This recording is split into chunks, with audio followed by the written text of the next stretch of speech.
Como toda la ley de urgente consideración, no buscó acuerdos, consensos, diálogo entre las partes, sino que impone. Por primera vez en la historia del Uruguay se reglamenta el derecho de huelga y se reglamenta sin diálogo social, sin la posibilidad de buscar acuerdos y se reglamenta en un contexto de caída pronunciada de los salarios y de las jubilaciones, que cualquier uruguayo o uruguaya lo puede constatar cuando va a la feria, cuando va a la carnicería, ni hablar si se arrima cerca de un surtidor. Y es pensado sobre una filosofía. Pareciera que para el gobierno el problema es el trabajador cuando se organiza, y ahí altera uno de los tres pilares básicos de la defensa del derecho laboral: negociación colectiva, sindicato y derecho de huelga. Y lo hace para que, en opinión del Instituto de Derecho del Trabajo de la Universidad de la República, en versión taquigráfica cuando va al Parlamento, sostiene lo que en buen romance, hablando del artículo que estamos impugnando, es otorgar patente de corso para la utilización de rompehuelgas. Este era el pronóstico. ¿Cuál fue la aplicación de la ley de urgente consideración cuando los trabajadores de la industria frigorífica de Canelones intentaron defenderse de una rebaja salarial? La empresa contratando trabajadores externos a la planta para sustituirlos, la policía garantizando que los trabajadores que estaban movilizados en defensa del salario no pudieran hacer sus manifestaciones. Lo mismo pasó con la empresa Alonso y Alonso, al costado de la Tahona. Más de 40 compañeros que reclamaban por estar fuera de caja. Había muerto un trabajador por COVID de una empresa que incumplía las medidas sanitarias. El resultado, la empresa sustituye a los trabajadores por trabajadores ajenos a la plantilla y si estos trabajadores se movilizaban impidiendo el ingreso, cometían un delito. A nosotros nos parece que parte de una filosofía profundamente equivocada que deteriora más de 100 años de conquistas sociales y laborales. Uruguay, por la lucha de los trabajadores, pero también por el vallismo, pasó a ser de los primeros países en el mundo en reconocer las 8 horas de trabajo. Un sistema de diálogo social y negociación colectiva que en la década del 40 instaló los consejos de salario. Ahora tenemos un cambio profundo que parte de una filosofía: pensar que los problemas en el trabajo lo tienen los trabajadores organizados, cuando en realidad cualquier estudio sensato, cualquier estudio serio, cualquier estudio riguroso va a encontrar que la evasión de aportes, el no pago de salario, el incumplimiento de medidas de salud y seguridad, el acoso, el trabajo infantil que en Uruguay sufren 60.000 niños, no está en aquellos lugares donde hay fuerte sindicalización. Uno encuentra esas formas de precarización y de abuso en los lugares donde hay débil representación sindical. Sin embargo, hay una obsesión. Cualquier estudio de los conflictos en el Uruguay, que tantas veces se cuestionan, va a encontrar que la inmensa mayoría de los conflictos nacen en incumplimientos patronales. Y estos cambios se hacen sobre una premisa. Se dice que el trabajador que no quiere o no puede participar de la huelga, porque poco se hablan de las presiones patronales, de los despidos al trabajador que adhiere a una medida para que tenga libertad de ingresar. Eso, uruguayas y uruguayos, ya existía en Uruguay. Cualquiera de los televidentes sabe que el día de un paro general, el que no adhería a la medida iba a trabajar, y aún en las ocupaciones, ante un juez se presentaba y en horas había una acción de amparo, en horas. Pero era la justicia. El cambio fundamental que hace la ley de urgente consideración, que la respuesta a una manifestación de trabajadores ya no es más una acción que tiene que dirimir la justicia, ahora es la policía. Los derechos nunca pueden ser un obstáculo para el desarrollo, son condición para el desarrollo. En todo caso, reglamentar el derecho de huelga es un mandato constitucional, pero no es el caso de esta ley. Esta ley lo que hace, como en tantos otros aspectos, es defender los derechos de los más débiles. ¿Y quiénes son los más débiles en las relaciones laborales? Son aquellos trabajadores que no se pueden dar el lujo de perder su jornal por adherir obligados a una medida de fuerza la cual pueden no compartir. Son aquellos que son sometidos a la prepotencia cuando quieren trabajar un día de huelga, quieren trabajar y son sometidos a violencia física o psicológica, como lo hemos visto una y otra vez. El artículo 392 de la LUC lo que hace es garantizar el derecho a la huelga a los huelguistas, el derecho al trabajo a los trabajadores, el derecho de propiedad a los empresarios. Son todos derechos constitucionales y recordamos que la Constitución no prioriza un derecho sobre otro. Garantizar derechos constitucionales tiene que ser la obligación de todo gobierno. En este caso, además, es una exigencia de la OIT desde hace mucho tiempo de preservar o de garantizar los derechos de trabajadores y empresarios.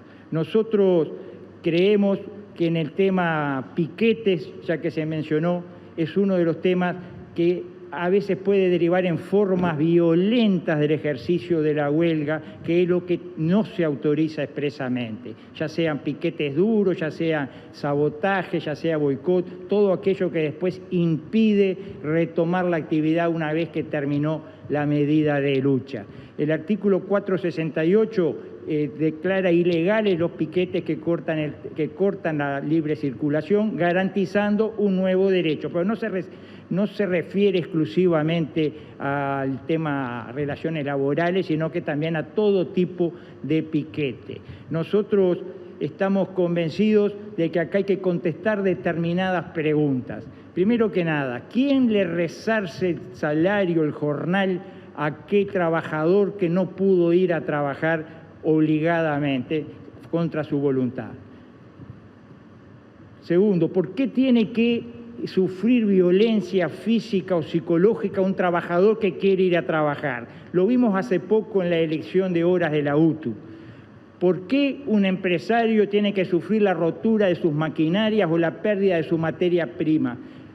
Lo vimos hace un tiempo en Friopan, la fábrica Friopan. Nosotros creemos que tal vez lo que le moleste al senador Andrade sea que haya libertad de elegir si se quiere adherir o no adherir, si se quiere ir a una medida que a veces se decreta por una ínfima minoría de una asociación sindical.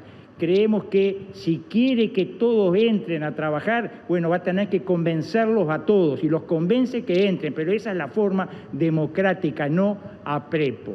Nosotros tenemos la concepción clara de la importancia que tienen los sindicatos. No estamos contra los sindicatos, pero creemos que las relaciones laborales van en el sentido de que el trabajador no trabaja para el empresario y mucho menos contra el empresario. Debe trabajar con el empresario, tiene que sacar adelante la empresa, y eso se da más en empresas de pequeño y mediano porte. Nosotros coincidimos con lo que decía José Enrique Rodó referente a que el trabajador aislado puede ser objeto de intereses ajenos y el trabajador asociado es dueño y señor de su destino. Los sindicatos sí los defendemos en la medida que cumplan con su cometido de defender las condiciones de trabajo de todos los trabajadores. Muchas gracias al senador Guido Manini Ríos. Ahora, bueno, comenzamos con las réplicas. Tiene 1 minuto para exponer el senador Óscar Andrade. Adelante, senador. En América Latina hay mucha violencia política, es más, hay muertes por violencia política en una parte importante de América Latina. No es el caso de Uruguay. Lo que estamos instalando arriba de la mesa es una forma de reglamentación de un derecho fundamental que ha habilitado prácticas que no he escuchado la opinión del senador Manini, como estas. Quebrar un derecho fundamental como la huelga, contratando trabajadores ajenos a la huelga para pasar por arriba de ese derecho y privilegiar de esa manera políticas de depredación salarial, que he visto la política salarial de estos dos últimos años, que ha sido de rebaja generalizada, o sea, de rebaja para los sectores que han tenido problemas, pero también de rebaja para los sectores que han tenido crecimiento. Se explica que cada proceso que aplica el neoliberalismo de esta característica necesita disciplinar la acción de los trabajadores y las trabajadoras. Capaz no tienen nada contra los sindicatos, 5 segundos. Pero lo cierto es que no se les nota. Muchas gracias al senador Óscar Andrade. Ahora tiene su minuto para responder o replicar el senador Guido Manini Ríos. Adelante, senador. Nosotros podemos tener diferencias sobre la concepción de las relaciones laborales. Lo que no tenemos es un doble discurso. Ese discurso de ciertos actores que hablan de enfrentar al gran capital y por otro lado negocian con las grandes empresas a espaldas de las pequeñas y medianas empresas, negocian condiciones y laudos que las pequeñas y medianas empresas no pueden pagar y que por lo tanto termina favoreciendo un proceso de concentración del capital, así como se ve también en el medio rural, de concentración de tierras como no se había visto nunca en el último siglo. Nosotros creemos que ese doble discurso, como aquel de los que se dicen defender las empresas públicas y las gestionan de tal forma que las dejan expuestas al primer viento privatizador, o aquellos que defienden a los trabajadores, que dicen defender a los trabajadores, pero con políticas totalmente intransigentes generan la pérdida de fuentes de trabajo, como lo hemos visto una y otra vez. Muchas gracias al senador Guido Manini Ríos. Ahora, bueno, tiene su minuto para replicar nuevamente el senador Óscar Andrade. Adelante, senador. No, yo cuando me dicen recién del proceso de concentración de capital pensé que iba a explicar el negociado que existió en el puerto para entregarle un monopolio privado a Catón Natí. Ellos dicen que no están en contra de los trabajadores. Pero bueno, hay que conocerse por los frutos, por los hechos. En el presupuesto nacional votaron una norma que establece que la empresa, el empresario que falsifica documentación y estafa a los trabajadores, se les baja la multa a la mitad. Y el Banco de Previsión Social resolvió que el trabajador va a tener ahora la mitad del tiempo para reclamar hacia atrás si está fuera de caja. El propio trabajador. Además, el mismo BP se resolvió que en sus fiscalizaciones va a dejar de controlar los laudos. Y en el Parlamento, además, votaron que compulsivamente los trabajadores en el año 2020 podían no gozar su licencia vacacional y transferirla para un año después. Capaz que no están en contra de los derechos de los trabajadores, pero uno mira los frutos que han salido del árbol y parece bastante claro para qué lado rumbea la orientación económica de este gobierno. Muchas gracias, senador Óscar Andrade, por su exposición. Bueno, un minuto para el senador Guido Manini Ríos. En cuanto a la concepción del modelo de país, sin lugar a dudas tenemos profundas diferencias. Ustedes ven un país con pocas y grandes empresas, con los trabajadores en situación de dependencia asociados en grandes sindicatos, y la vida social como un tire y afloje entre esos sindicatos y esas grandes empresas. Nosotros, en cambio, en Cabildo Abierto, tenemos el sueño de que cada uruguayo pueda ganarse la vida con el fruto de su esfuerzo, ya sea como trabajador independiente, ya sea como pequeño o como mediano empresario, ya sea en el mundo del comercio, en el mundo de la industria, de los servicios, de la producción rural, del mundo del trabajador profesional. Pero indudablemente ese no es el modelo de país que hemos heredado, el modelo de país que favorece a las grandes empresas con condiciones que no pueden pagar o ahogan a las pequeñas empresas.